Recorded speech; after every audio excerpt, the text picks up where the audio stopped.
first poems I'm going to be reading are part of a series I did of poems that are sort of written from Proto-Indo-European roots. I've read some of them, but these are sort of the words that people have assumed were responsible for a large part of the languages that we know. Yeah, I don't know how else to explain it. Okay, so there's going to be a root and then poem, and so the first root is quep. Who stirs the ocean with a long spoon? Who squats underneath and heats it? Careful jostling of coals still rumples the waves, steams them up, that white tobacco Papa puts in his pipe. Both the steam and the tumult, the rolling boil. Me, scraping the skin off your back in long strips, both the maddening stripes, and the withered, still wet cells clumped under my nails. I fill my own room with smoke, burning myself up from the toes.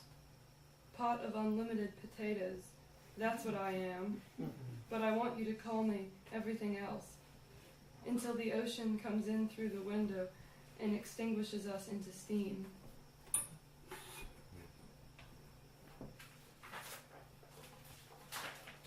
The next one is tech. When the oceans dried up, we could see fishermen's wives knitting sweaters for no one.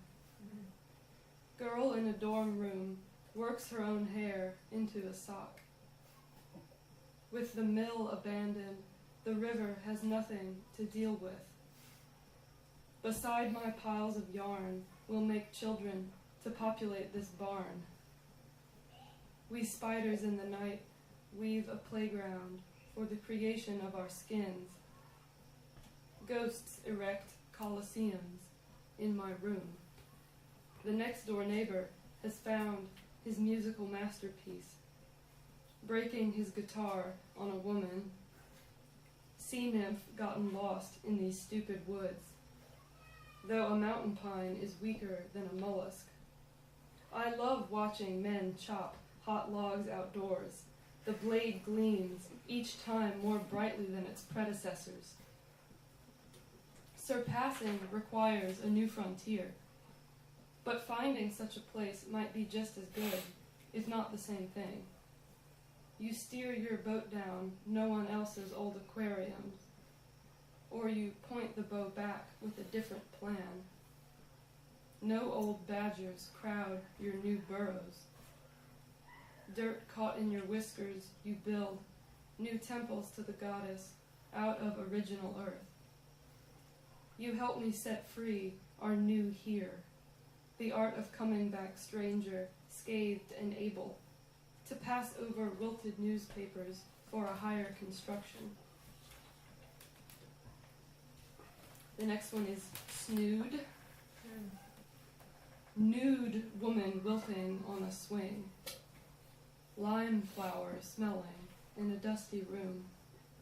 One can't look at these boxes without snooping. Detective of possibilities, duct taped shut. I've been sitting here so long, I can see the sky turn. The sun disappears in the oak, whose branches through the window give me a silver penny, out of circulation, but always new in my hands, because I keep it safe in my bottomless box, which was overcrowded once with flowers, now there lack. When taken away after the wake, we have to look at ourselves again. But no one can take away my nose, which renews itself every night.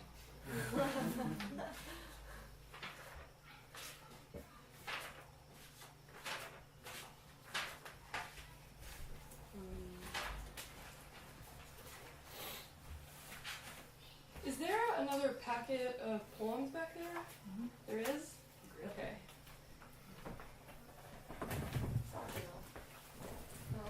Okay, but I'm not done with these yet.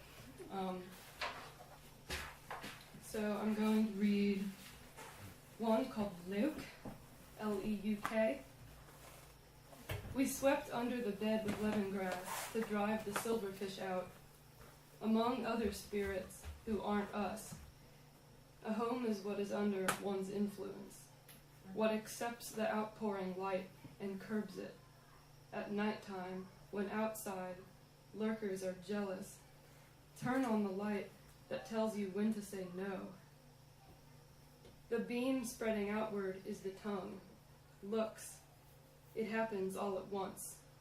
Noctiluca, the roundest word, two halves, biting, rather licking, each other's tails. Negation, emptiness, then the blink, open of the eye, touch of the tip, of the finger to where there was nothing before, but now is, and growing, hot against cold, the obvious pair, in everything, look, that glisten, of noodles under lamp, overhead, in the center of the fan, our own kitchen sun, knocks, the shadow underneath, trying to pull us into shapelessness. And then there's Croot.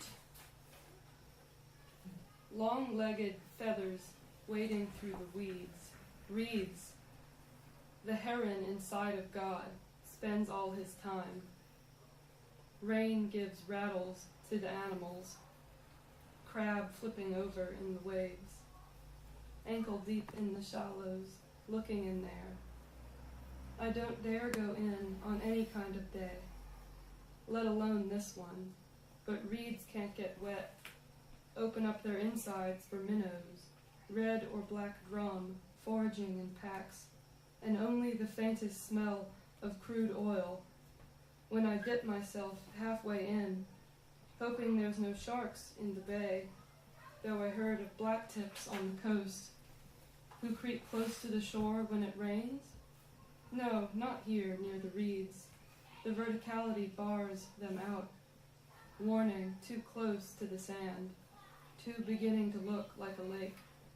Sharks need low moaning, not this frilly fringe of rain and reeds, making me an estuary, light-colored, soft, unclothed flesh, sand only 2 feet below surface, trying to bring on a feeling of ownership. This gulf, mine, and I belonging to it. You listen to me, shark. I point you away. By my being here, my body is an arrow, a command. I am a surrogate mermaid of stinky dark surf and palms on broken, barnacled oysters, just close enough to claim dominion, but safe in my throne room, demarcated by vegetation, keeps me humble, or safe, or crowded, crowned. Look away, there is nothing but an inaudible rustling. Big bird who tows around his home, or mine, looking at me, wondering when I'm going to go inside. Okay, so I have one more of these, and it's Moa. Being one wishes to move, you said. Well, moo goes the cow when she's standing still. You drive the car where I tell you.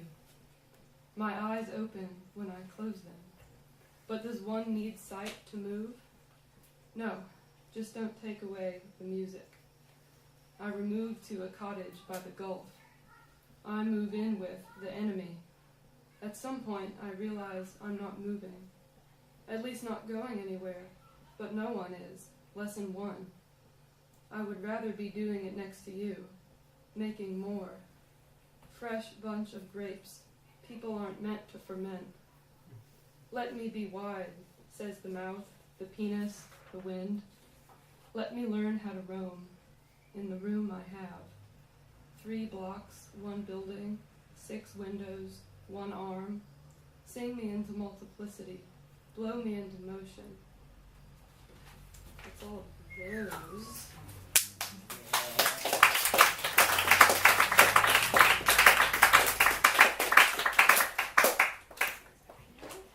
So I'm going to read 2 new ones. Those are not as new as these. There was one final way we might make the rivers run, again, to parade 16 hail-spotted horses, in a circle around the great oak, having come in from nowhere, late yesterday morning. The messenger had left, not 10 minutes ago. The sun was a newspaper, folding on the table. You had rocks in your mouth, like some other unruly brother punished. So now you can never find the right words.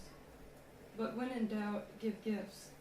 Blackberries to fill up your poems, baskets, backwoods, of everyone watching, knowing you're in there, with your certain palmful of soft medicine, carried all the way around the back of the house.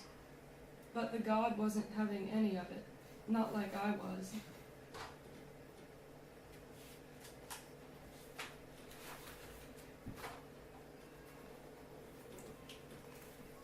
Athenian aristocrats had to decide how they wanted their taxes spent. Chorus or warship, don't you see? We can watch the money burn either way.